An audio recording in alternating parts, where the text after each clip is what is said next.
Let me show you how to use it. First, you are going to need a 3D model in the STL format.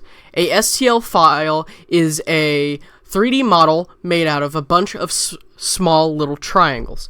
You can find these files in a website such as Tinkercad, or for the more advanced ones among us, you can use things like Tinkercad, or you can learn things like Autodesk Fusion 360, Blender, or Meshmaker. Once you have found the file that you want to use, in this case, let's use this articulated flame dragon. Once you find the model you want, you will come down here and hit download.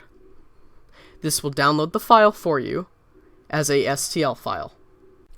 Congratulations! You now have a perfectly usable STL file for 3D printing. Next, you are going to need a converter that will switch a STL file into another file called G-code. G-code is a coordinate plane file that tells your printer where to go on a coordinate grid, where to move its printer head. You can use a software like Cura or Prusa Slicer. In this case, we will be using Cura. So, you will open your Cura, and on first setup, it will ask you what printer you are using. In this case, we are using a Creality Ender 3. Once you are in this, you will open your File Explorer. Okay, once you find the file in your File Explorer, you will click on it and hit Open. Once your model has loaded, look over it and make sure it is the right size for your printer. If the model is not the right size of the printer, it will be this yellow color with gray lines through it. And I will just demonstrate it here. See?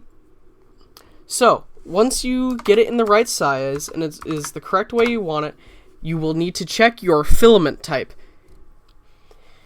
So if you are printing in a filament such as PLA or polylactic acid, you will be printing around 200 Celsius for the hot end and have a heated bed of 50 Celsius.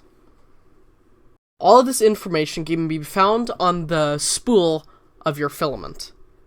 Next, you will, for a low-end printer like the Ender 3, you will need to turn on the combing setting. And you can find that by typing it in here. And it will be under Travel. And it will be right here. Once that is done, and everything checks out, you will want to hit Slice. Once it is finished slicing, it will say estimated time, but there is one thing we need to do before we save it to an SD card. Once it is done slicing, you go over here to the preview menu. This will show you all the all the lines within the print. Such as right here in the blue is where supports will be printed. Printers cannot print at a 90-degree angle, so they use supports to be able to complete this function. After you are finished previewing the model, you will take your SD card reader and SD card, and you will plug it in the USB port of your computer.